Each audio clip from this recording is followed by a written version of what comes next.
It's going.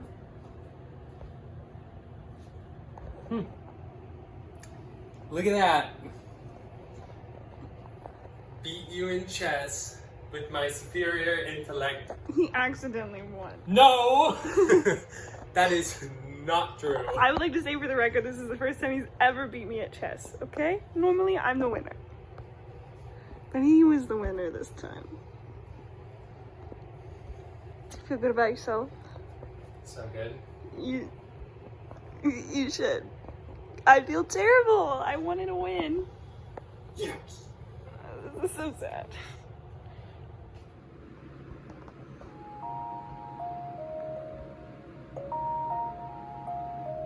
Hello. I'm going to talk about art school. Okay, I'm going to give you some background. I don't do art professionally. I just enjoy doodling. I have drawn since I was a kid.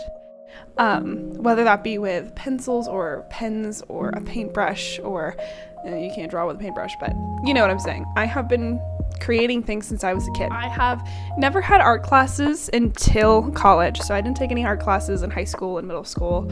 And that was until I minored in drawing at UW, University of Wyoming, for a whopping one semester, okay? I still learned a lot though. I still learned a lot, and I feel highly qualified considering my long list of art classes, my art resume, to talk about this. So, stay tuned. Comparison kills growth. So when I first walked into my first art class, I thought I would be pretty decent. I thought I would be great, even the best. But I wasn't. My first art critique was incredibly embarrassing. An art critique, everyone is assigned a prompt, a project, something, and then you take turns showing your art to everyone, and the room gets to critique it. Pretty self-explanatory. I was aware. I was aware that my first piece was really bad. I did not give myself enough time. I bit off more than I can chew. I underestimated a lot of things, and it turned out to be really, really ugly. If I can find a picture, I will put it in here. It was just overall really embarrassing. So that brings me to my second art critique. I was very, very nervous about what other people would think of me. I pretty much assumed that everyone remembered that I made some really shitty art and that they would assume the same thing would happen again. So many assumptions going on. Needless to say, the stakes were very high. I just had to show everyone I was a good artist. I had to create something as great as everyone else's, but there was zero joy and so much stress in that second art critique, in creating the art itself. I found a similar pattern with my drawing class as well. So the art critique was for a different class. My drawing class, I found a similar pattern. Everyone was amazing. Why wasn't I as good as them? First day of my drawing class, the art teacher didn't teach us anything. He set up some really big still lifes and he said, okay, just draw, and we'll talk about it afterwards. So I drew and I drew for an hour, and at the end I got to see everyone else's pieces. And I was like, oh my god, how are these people creating these things in this amount of time? That's crazy. They're so good.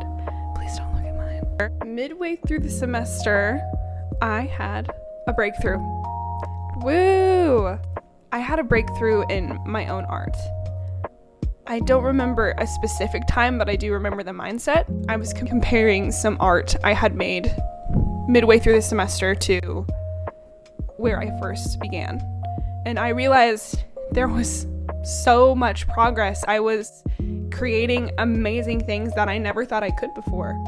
I learned that no one will be picking up my pencil or my charcoal or my paintbrush and doing things for me. My art is my own. My progression and growth is my own. The point is, I accepted that I wasn't the best, but I certainly was better than who I used to be. That's all that matters.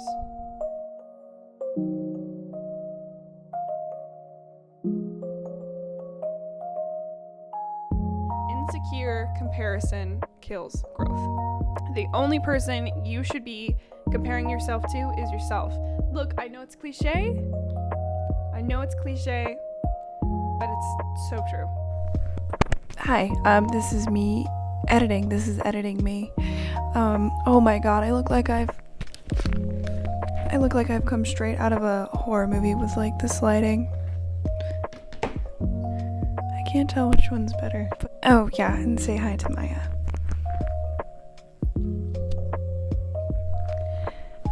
Something I forgot to put in this video that is incredibly important. We're talking about self-comparison, but one other thing that I would like to bring home, a point that I really want you to take away from this video. So not only is self-comparison important, but you have to make shitty art to make good art. And I tell myself that constantly. Sometimes I'll whip out something that just looks absolutely atrocious. It looks so ugly, and I'm like, why did I make that? I didn't know I had the ability to make that. I thought I had better abilities. Blah, blah, blah, blah, blah, blah, blah. I think back to that first piece I showed you in my art class, and one of the bigger reasons why I showed that piece is because there was progression. There was shitty art and there was good art, and you're never gonna make good art if you don't just get started, if you don't just do it, if you don't just learn from your mistakes. Shitty art, good art, comparing yourself to others, self-comparison. Maya, do you have anything else to say?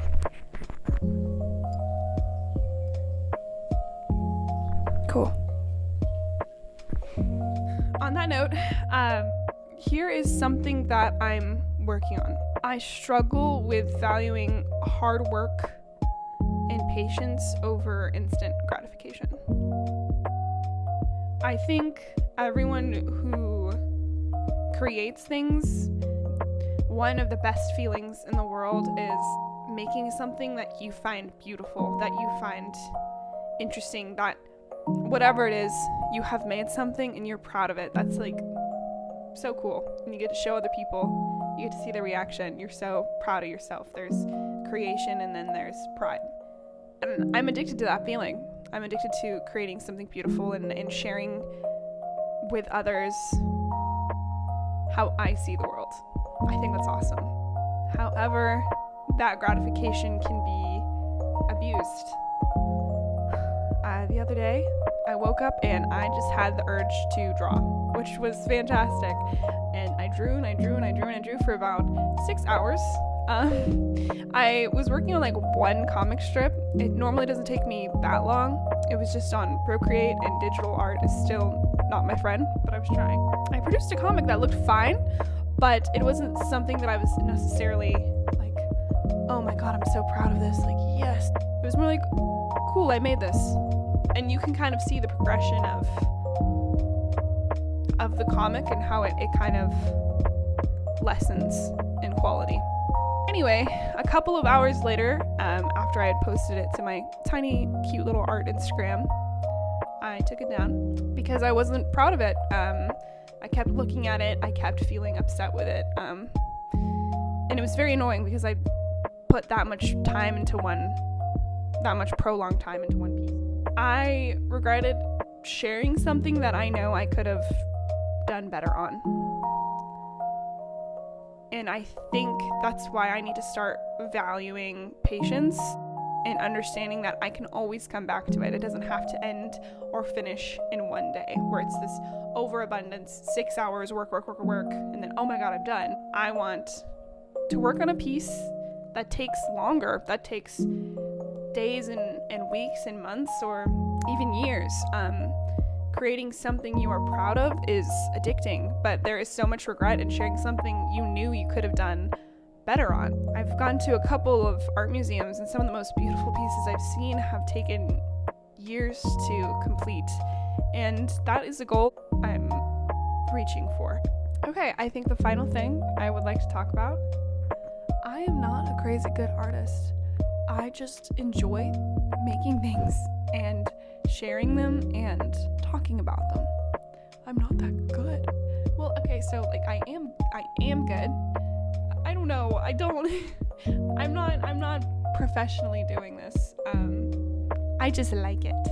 So please don't bully me, okay?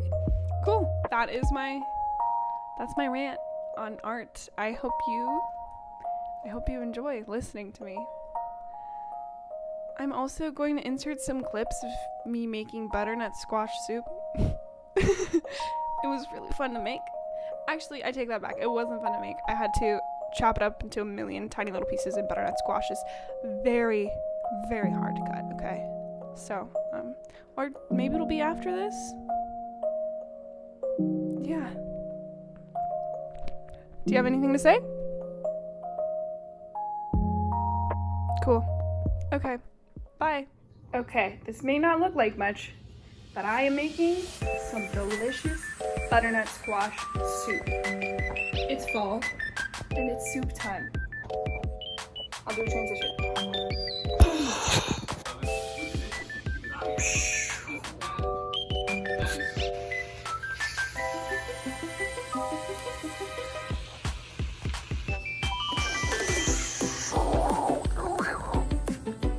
Okay. Go ahead. Oh. Oh, it's juicy. It's just farting. OTS. OTS? I'm just filming your neck. You gotta get an action shot of her squirting.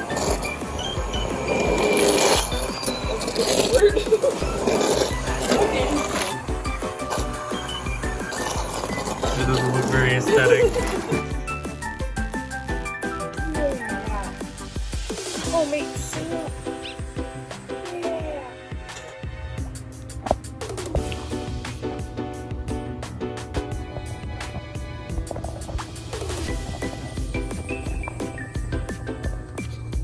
Who's the winner? Sal.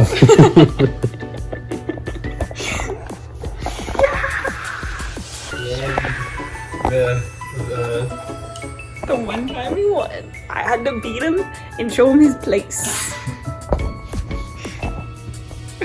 The status quo is resumed. Anything else you'd like to say to the camera? The turntables have turned. Indeed they are.